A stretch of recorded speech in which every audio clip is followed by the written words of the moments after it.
Want to know what the smartest people in the SMB channel are reading? Check out Channelholic, the industry blog for me, veteran technology journalist and analyst Rich Freeman. Covering managed services, AI, cybersecurity, and M&A, Channelholic delivers sharp analysis and insider perspectives trusted by MSP executives, technology vendors, and IT investors alike. If you want to understand where the channel's headed next and why, check out Channelholic at www.channelholic.news. And 3, 2, 1, blast off. Ladies and gentlemen, welcome to another episode of the MSP Chat Podcast, your weekly visit with two talking heads talking with you about the services, strategies, and success tips you need to make it big in managed services. My name is Rich Freeman. I am Chief Analyst at Channel Master, the organization responsible for this show. I am joined physically side by side with your other co-host, our CEO and Chief Strategist at Channel Master. His name is Erick Simpson. And Erick, let's answer the obvious question first. Where are we? Well, we're in the East, in the Northeast of the United States. More specifically, we are in Buffalo, New York at Ingram Micro's Trust X Unplugged event. So Trust X, for folks who don't know, is Ingram Micro's partner community. Trust X has existed as an organization under that name for a long time. There used to also be another community called SMB Alliance. They've sort of combined those two together now into the Trust X Alliance. They are having their annual face-to-face meeting here today in Buffalo, New York. And very quickly, Erick, before we start the show, I'm actually going to take a few moments here to do a public service endorsement of Buffalo, New York. Over the weekend, I was talking with some friends, and a friend asked, "What, where are you off to next, Rich? You're traveling all the time." And I said, "Buffalo." And he was like, "Well, sorry to hear that." And I said, "No, you would like Buffalo." Folks, it's a city that it might have a reputation in your mind. They were through some hard things before. But every time I come here, I'm reminded about what a great place Buffalo is. They've got microbreweries all over the place and restaurants and great food. And we're coming to you live from the Statler Hotel, which is where the event is taking place. This is a gorgeous 100-year-old building that's still actually in the process of being renovated right now. They're in the midst of a renaissance, really, here in Buffalo. A piece of it is Ingram Micro has moved its entire Buffalo office to downtown Buffalo. They apparently have a beautiful building around the corner from where we're sitting now. If you get a chance to visit Buffalo, folks, I'm telling you, I think you'll enjoy it. Rich, I've been to Buffalo so many times because I've had clients here over the many years, and I love Buffalo. I mean, aside from like severe weather and, lake effect and all that, I mean, it is wonderful. The people are just so kind and welcoming. And yes, there's all kinds of traditional like Buffalo food that you would never know existed until you have a friend or colleague take you to a place and go, "Here's where the birthplace of buffalo wings was, and here's what a chicken parm looks like in Buffalo." And it's like nothing you could ever imagine. Like, what's under all that cheese? It's like, but it's a great place. I love it here. I agree. So just keep that in mind. It's a tip. Your first tip, not even the tip of the week. Your first tip from Erick and Rich is Buffalo. Yeah, and drive right over and see the falls. I mean, Niagara Falls is right here, so on the US side, and if you want, you can go on the Canadian side. So there's that. All right, well, let's get to our story of the week. And obviously, we're coming to you from this Ingram event. So let's talk to you a little bit about what I would kind of call as the thoughts are getting organized in my head for me to write an article about this in Channelholic, my blog, a little bit. It was the very first thing that our interview guest, Bill Brandel of Ingram Micro, who'll be joining us later on the show, the first thing he talked about when he came on stage right at the beginning of the day, basically, is that our industry right now is going through, obviously, an AI transition and transformation. And we live in an industry that is constantly in transition and transformation, but never really on the scale or at the pace of what we're experiencing right now. It is an enormous change. It's happening very, very quickly. It's impossible for anybody to look even 12 months, 24 months down the road and really have a clear and accurate picture of what this industry is going to look like, what their business is going to look like, what job roles are going to look like, basically.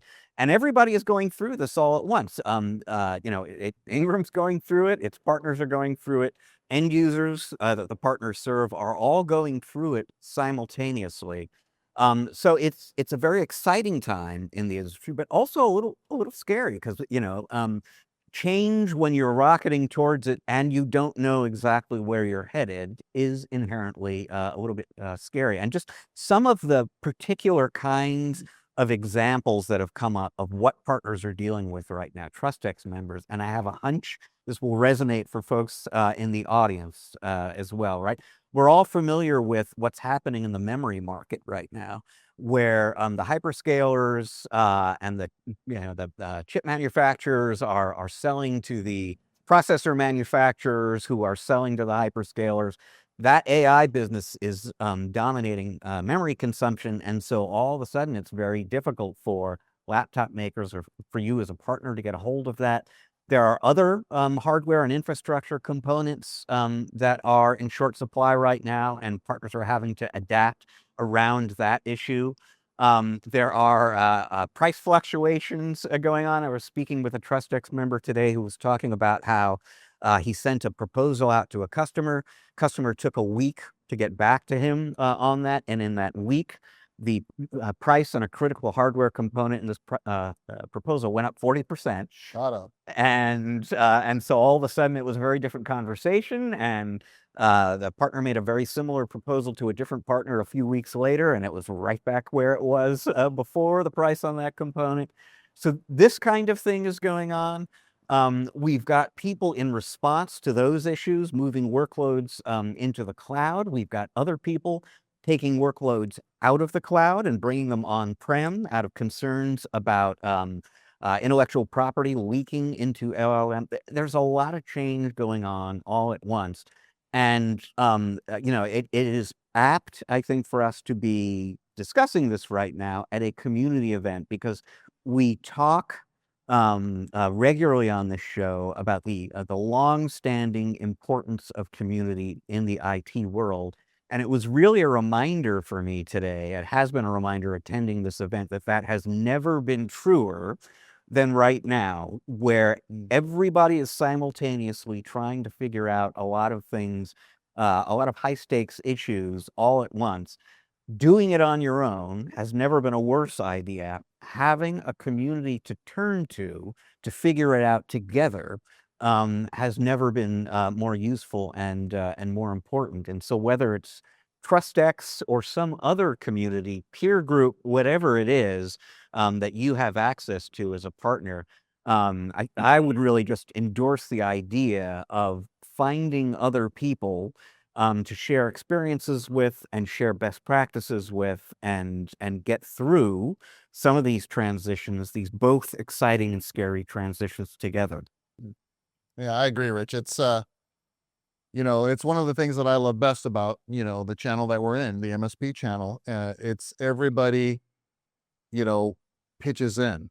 And if you need help, there's, you know, communities like Trust X Alliance, there's peer groups, there's, influencers and experts. I mean, the options are much, much greater than when I had my MSP, back in the day. And you know what? I think about that every time I say that. Man, I must sound like I came from the Stone Age. Like we had none of this stuff. Like we had to make the tools to make the tools, to do these things. But it's the one thing I love best about it is having a network of folks that you can reach out to and get feedback. And as you know, Rich, MSPs don't hold back. They will tell you exactly what they think and what they think you should be doing. And that's the beauty of having a community like this and being in a channel that is so supportive compared to other industries and other verticals that we're aware of. Yeah. So hard to go it alone. Don't go it alone. And you and your community will get through it together. Now, speaking of ultimately exciting, but at least temporarily scary transitions, Eric, I think that is a good segue into your tip of the week, because this is a scary transition for you. Imagine what it looks like for your employees. Yeah, you're right on the money, Rich. I think, what we see and hear and read, online and in the news and the publications, there's this one side that says, my goodness, AI is going to replace everybody and it's going to be terrible. And then we see things from big companies that are, the layoffs because they're replacing people with AI.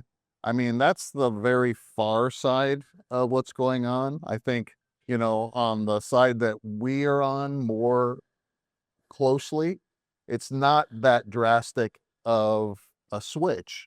What we're seeing is MSPs and their customers trying to figure out how to leverage AI to make them more efficient and productive.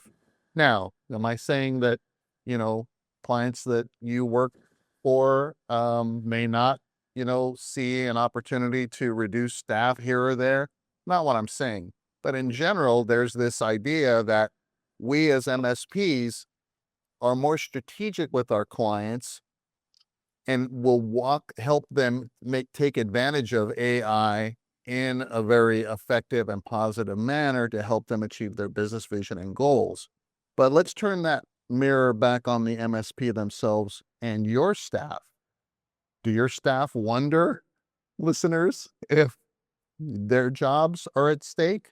I mean, what are you doing to empower them and give them that sense of confidence that we're going to leverage AI as customer zero first, right? We hear that a lot in the industry. What's customer zero mean, Rich? Customer zero means I'm going to adopt that thing internally and figure out all the bugaboos about it. Man, I don't know how that jumped into my head. All the issues that might crop up, sand down the rough edges, and then deploy it to my clients. I think this is a perfect example of how to be a representative organization that says, we're going to take AI into our organization. We're going to leverage it for improvement. We're going to make our staff more efficient and productive. Now we are qualified now to bring that knowledge and expertise to you, clients. And so one thing that I think is just a first simple step, Rich, would be to get the team together. And if you're a larger MSP and have different business units, you may do this by business unit, but just in general, sit down with the team and say, hey, we're going to block out some time on, pick a day of the week and take a longer lunch. Bring in some pizza and sit down and say, we're going to do a prompting workshop. Okay. I want every one of you to come to this meeting with 2 things that you think are the most time consuming and noisy thing that you do.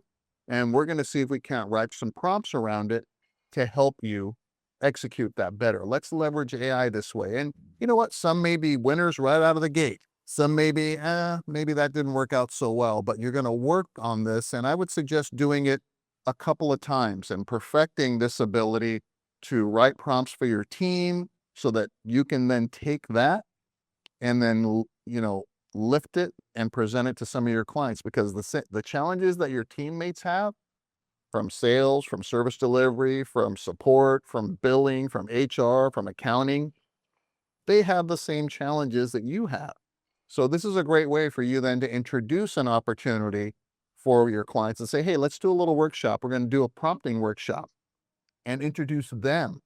Get an assessment done of what they're using and where the shadow AI is and all that, and then deliver that same type of eye-opening experience so that you're now leveraging AI for the benefit of your staff. They feel more productive and accomplished at working on the things they want to work on, and the efficiencies and productivity that brings. And then you can introduce that to your clients, and then you can begin growing your AI strategy with your clients over time. So I really like that idea, and I would say ideas like it, basically, where you come to your team with an AI related skill and you sit everybody down and you work on it together. And I like it for 2 reasons that have kind of come up across the day here at this event. So first of all, the anxiety that your employees are experiencing right now is, am I going to have a job in 12 months, basically? And to the extent that you are investing your time and going through these kinds of workshops with them, you're basically telling them, my goal here is not to get rid of you, it's to bring you along with this company as it makes the transition into AI, and I'm investing in that. We're all learning this thing together. And so that sends a very positive message to your employees. You're not going to be obsolete. You're just going to be doing new and different and hopefully fun things. The other thing is that every partner I've spoken with here said, I'm not downsizing. I'm not looking to get rid of anybody, but not everybody will still be around with the business going forward. You need people who are curious, who are willing to learn, who will go with the company on the journey to AI. And these workshops are a way to figure out if there is somebody on your team who just really isn't willing and able to embrace this particular change. And then you'll kind of find that out too. So it's a very practical thing to do in terms of skilling up the workforce. It sends a very positive message to them. And it also maybe exposes some positive issues and less positive issues about who you have on the team. Absolutely, Rich. And I think it's it's a way to bring the team together in a very different and unique way than they may be used to, right? Which is cool and fun. And we've heard these kind of sessions called like, vibing workshops, things like that. You get the picture, right? You're going to sit down with a team and start from prompting, and then over time you'll say, okay, we're going to do the skilling workshop now. We're going to build a skill around kind of this motion that we've gotten behind. And then maybe you can start creating agents or digital twins of the team. So you're basically taking the internal team along that journey of AI maturity that then can translate into, this is exactly how we're going to work with every one of our clients moving forward, and add that strategic layer to the relationship. Okay, well, that's what we're thinking here at the Trust X Alliance event. Let's hear what Ingram Micro is thinking right now. We're going to take a quick break here. When we come back on the other side, I will be joined with Bill Brandel. He runs Ingram North America, and we will hear straight from one of the senior-most executives at the company about what he sees happening within the partner community, in the AI transition for partners in general. It's all coming your way in a minute. Stick around. We'll be right back.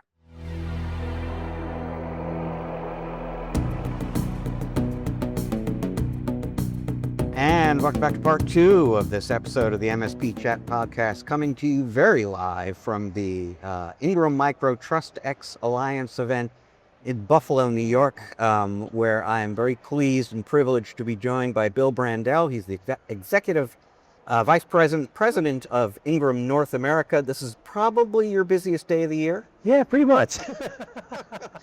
So we're very grateful that you were able to take a little time out to join us on the show today. Absolutely. For folks in our audience who are unfamiliar with your role, you and your role at Ingram, just give them a quick intro of who you are. Sure. Yeah, no. So it's good to see you again, Rich. And I am the president of North America, which means I have responsibility for the U.S. and Canadian businesses at Ingram Micro.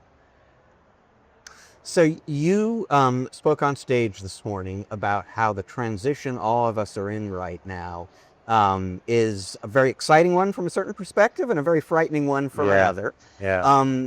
Talk a little bit about what you are hearing from within the community about the anxiety maybe, or the challenges of keeping up with a change this fast and this big. Yeah. So, Rich, that's a great question, because at the end of the day, we've all gone through transformation in technology, right? I mean, if you've been doing this for any length of time, there's been change in technology. This is different because it's the speed in which it's moving. And I think, you get a lot of noise whenever there's change.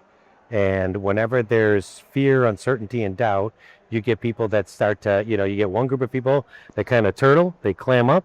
And then you got another group that are going to dive in and try to figure things out, right? The beauty of this community is no matter where you're coming at it from, there's going to be someone there that can relate and help you kind of through your whatever insecurities or challenges that you might be facing. So I think that's the power of this community. And what I'm hearing a lot is just that, how do we keep up with the rate of change? because it's moving at a speed that most companies haven't been familiar with. And it's really been a great exercise to get everyone together, kind of hear their thoughts on how we keep pushing forward and how do we learn from each other to move faster. Above and beyond what you have long been doing within the community in terms of bringing partners together and so on, is there anything in particular you're doing in Trust X or maybe just at Ingram specifically to help partners navigate that change better?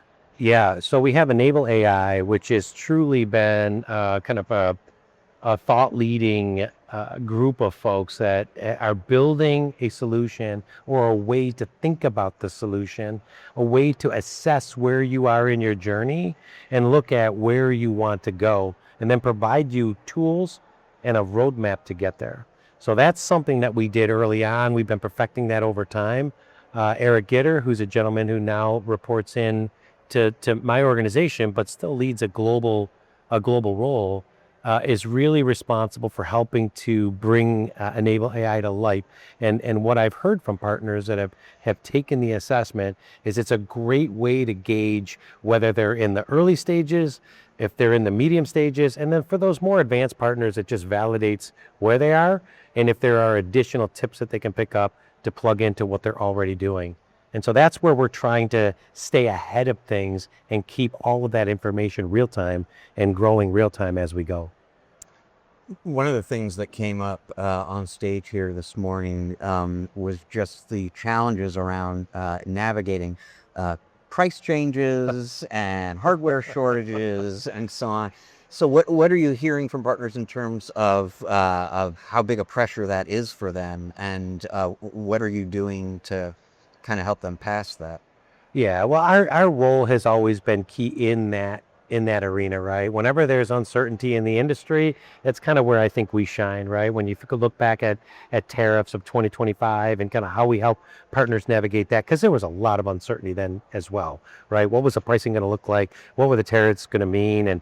And so really being able to make those strategic purchases of products to insulate partners from some of those fears is really our role, I believe.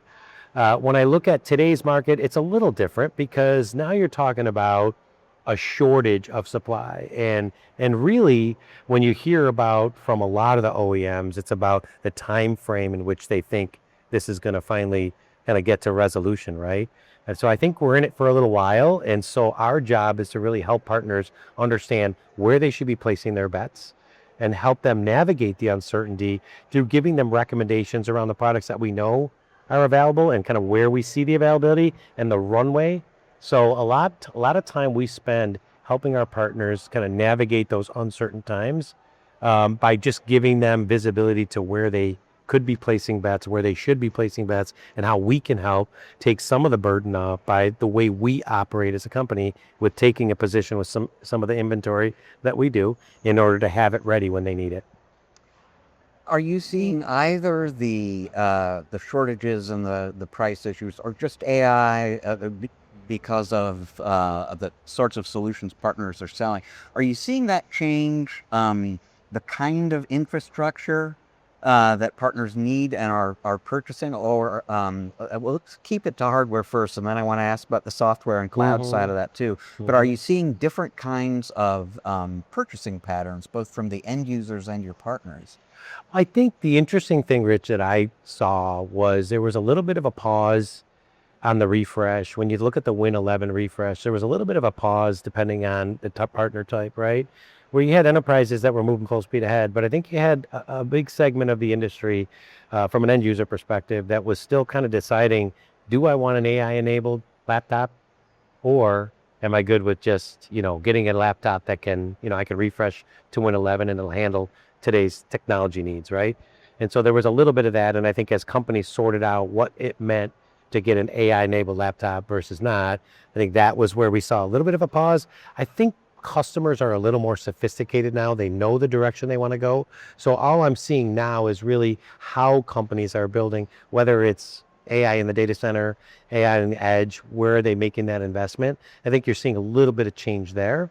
But it's really as more and more partners are getting sophisticated at helping their customers understand their needs. Where do they really need the power of AI? at the edge, right, where the data is being driven, or can it be done in the data center where they can then do the compute and send it out? So it's really just that piece of education that's gotten better. So I just think now the buying is becoming more purpose driven. I was talking to a Trust X member earlier today who was saying basically that some of the complexity and the challenges around hardware and infrastructure is actually accelerating migration to the cloud. I know you guys in the previous quarter reported something like 30% year-over-year cloud growth. Are you seeing AI, whether because of the hardware issue or just because of the nature of AI, are you seeing AI drive the cloud business at Ingram? That is a very interesting conversation right now. You've got almost two sides of the coins here, right? Where the cloud can play a key role in moving what I'm seeing is partners are migrating workloads to the cloud where they know they can manage it correctly and manage it efficiently. And they're looking at on-prem solutions for that data intense AI infrastructure, right? So what we're seeing is a refresh of data centers, enabling more AI that's really true to their IP, driven on-prem, and then they're moving other workloads to the cloud. I would say it's been a pretty decent, the cloud growth I think is unique this year or last year. I believe that what we're seeing in the cloud is more of companies getting sophisticated in how they're building out their infrastructure. Right? Where are they placing their investments on-prem to build out a modern data center of the future that can handle the AI compute capacity and they can control it, versus the cloud where they can move out and take some of that workload and move it out to the cloud and manage it, have the cloud infrastructure manage it very securely, and they can, actually communicate back and forth really well and take their data back and forth really well. So I think what we're seeing is just an evolution of what the data centers of the future are going to look like. And I think it's going to be heavily focused on hybrid. There's going to be a strong on-prem focus as well as a solid cloud strategy, because it comes down to cost. Can I do AI cheaper in the cloud? It's going to be cheaper for me to do it on-prem. What AI am I going to do where? And this came up a little bit this morning as well. To what extent is AI driving that hybrid kind of architecture because people want to have the IP, the intellectual property, on their own hardware? Yeah. I mean, I think cloud providers have been very sophisticated in, as they build out their offerings and kind of helping steer workloads into their environments, right? That makes sense. I think you're right. In the early days of cloud, we saw a lot of people put everything out to the cloud. And then there was kind of this almost like a reinvention or kind of we're going to re-architect kind of how we're doing things, because we do want our IP on-prem so that we can manage it effectively. Especially with AI, we're going to get more benefit of what we're doing locally here on our own infrastructure. So I think you're just starting to see people truly understand where their data works best for their companies and for their business needs and for their business outcomes. So one of the questions I showed up here at the event this morning thinking that I would ask you when we got time to speak was, because you are paid to think strategically on behalf of Ingram Micro, what is the biggest strategic threat that you think about? And as it happens, that's exactly where you went. I didn't even have to ask you. The first thing you talked about on stage this morning. So for folks in our audience who were not there, what is that big sort of hyperscaler related strategic threat that you folks faced and continue to face in some respect at Ingram, and what are you doing about it? Yeah. It was it's a great point, and the reality is, and I've been doing this for a very long time, so I've watched this evolution happen. What was happening is AWS and Microsoft were trying to solve their business problem, right? They needed to get reach and scale, and so they were building marketplaces that truly could do a lot of similar things that we were doing at the time, right? And I think in order to further what their objectives were and what they were trying to achieve, it actually looked like it could have been a competitive threat. It was really kind of approaching that area where it's like, hey, this could kind of be a competitor we didn't expect to see. Obviously, it wasn't intentional. And I think when they saw us make a significant investment in platform, and they saw that, hey, we can plug into Ingram the way we do with our traditional business, I think this is a way for us to get scale, just like they provide us in every other aspect of our businesses. So what we saw is a way for them to engage with us differently and for us to engage with them differently and really have our platforms cooperate versus compete. And I think that's been a far better scenario for both of us. Had we not jumped in and kind of taken that platform approach, I really wonder where we would be right now. They still need to solve their problem of how do we get scale and how do we get to the masses. We are now providing them that through our platform and plugging into what they're doing in order to go to market collectively. And I think we're stronger when we're together. We've always proven that out. Knock on wood, still looks that way. So you acknowledged on stage this morning that disintermediation possibility Oh, yeah. you at one point faced. Yeah. Theoretically, the same thing is true for partners Mhm. in terms of business going direct and so on. So for the partners in our audience right now, you've just described what you guys did to eliminate the threat of disintermediation. Yes. For partners who are concerned about that, what should they be doing?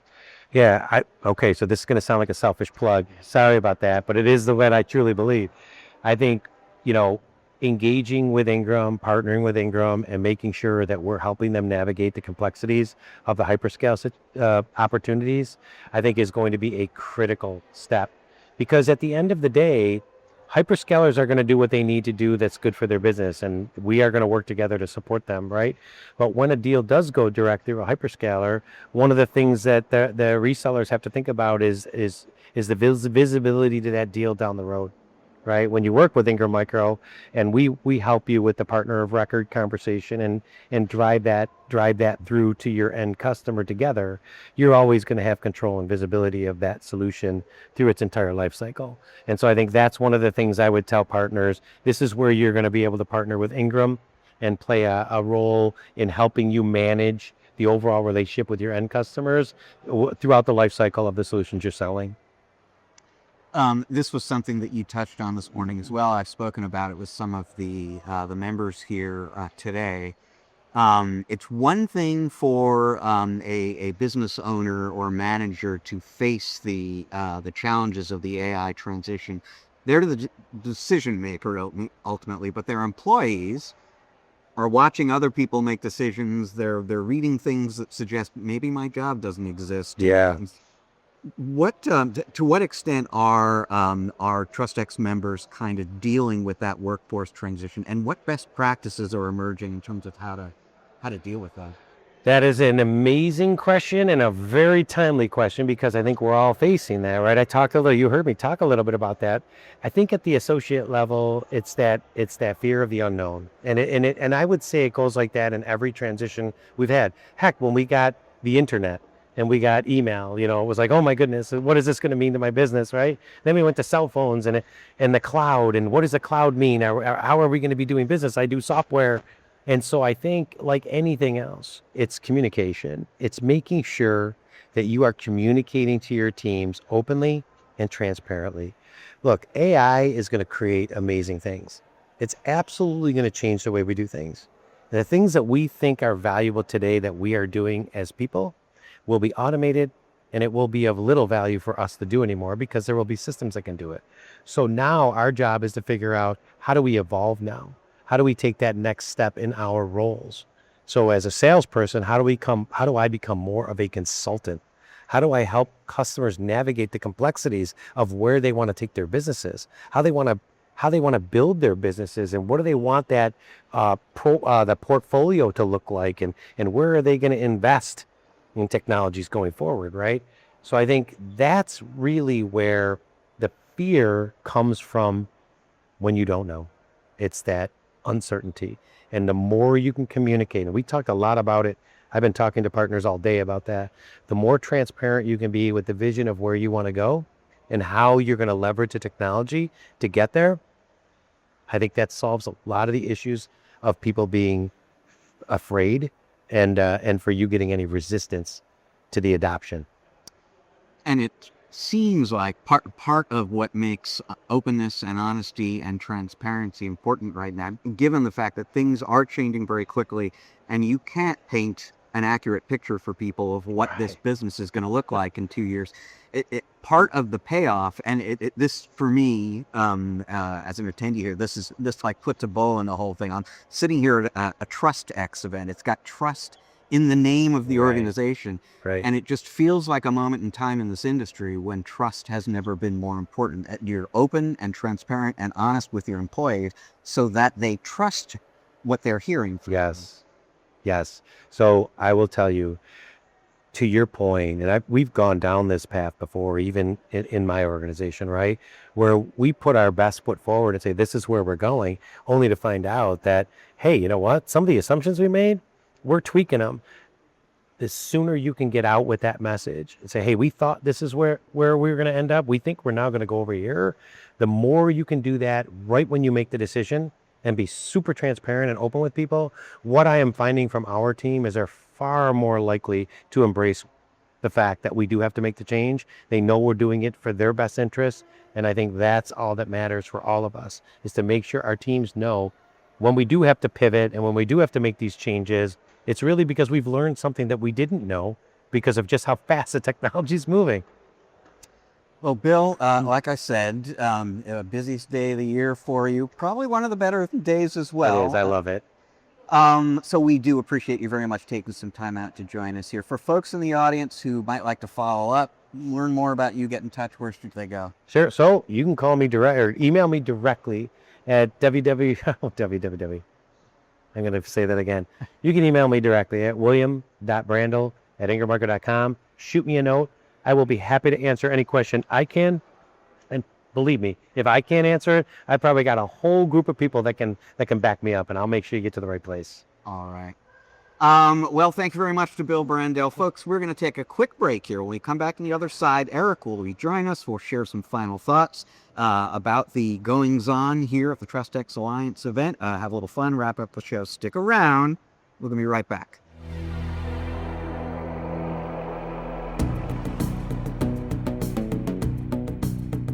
And welcome back to part 3 of this episode of the MSP Chat podcast. Thanks again to Bill Brandel for joining us for a bit here on the show. Very interesting conversation, Eric. You know, we were talking earlier in the show about how community has never been more important for partners or in the channel right now. And where Bill and I kind of wrapped up is a similar sort of thought. So we're at an event being hosted by Trust X. Trust is in the title.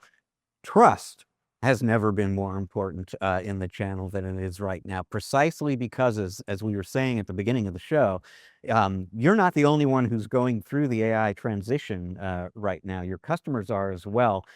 They're less tech savvy. It's even more sort of fear and anxiety producing than it is for you. And they want help and they want answers, but they want to get it from somebody that they can trust. And so there really has never been, and it's interesting, as we're talking about this, it occurs to me, this is something that they hammered home hard at the Pax8 Beyond event that we attended a few weeks back as well, that the advantage that you have competitively as an MSP right now, as all this stuff is going on very quickly, is that trust that you've earned with your customers and the trust that they place in you to help them through this. So yeah, the whole concept of the trusted advisor is as cliched as it gets in IT. But if you have earned that trusted advisor status with your customers, now is when it really, really pays off. Yeah, no doubt. I mean, at the end of the day, clients are like we are as business owners. I mean, they want to rely on trusted relationships to help them move forward. It's as disruptive to one of your clients to have to go find another provider for any of the services that they consume. I mean, think if they have to go find another, legal relationship or another accounting practice. I mean, those are hard, difficult transitions, and none harder than replacing an IT provider. All right. Well, folks, that leaves us with time for just one last thing. And I believe I opened the show by making a sort of public service announcement with respect to Buffalo. I've got another public service announcement for you. This is coming to us from the Ontario Provincial Police, specifically their detachment in Ottawa. And that announcement would be, folks, don't bring hand grenades to the police. You wouldn't think that's a public service announcement that I need to make, but apparently the Ontario Provincial Police thought it was, because people show up now and again with hand grenades. And you can imagine how this happens, right? Grandpa brought one home from The war. Yeah, exactly. And who better to deal with the issue than the police? I'll just take it on down to the police station. The police would like you to know, certainly in Ontario, probably anywhere, don't bring us the grenade. If you're concerned about it, you can call us, and we'll figure out a way to safely dispose of that for you. But we will thank you not to walk through the front door of the police station with a hand grenade. My goodness. Yeah, no words for that one, really, Rich. I mean, who are these people? Are like this, like, older folks that not thinking?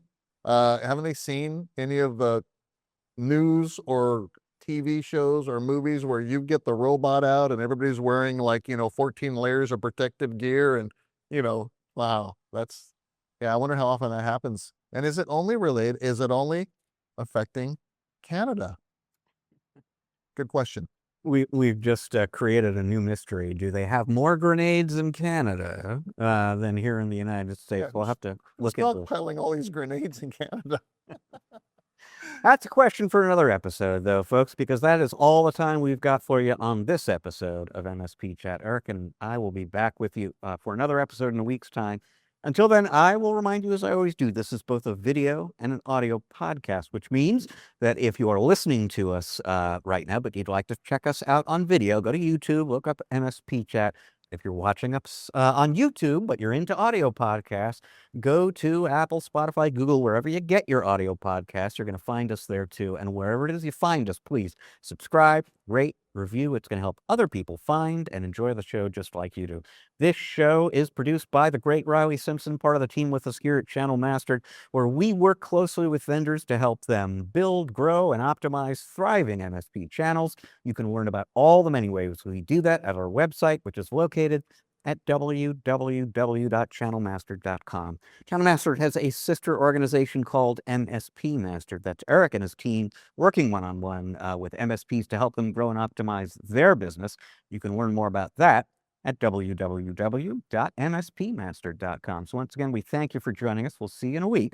Until then, folks, please always remember, as we always ask you to, you can't spell channel without MSP.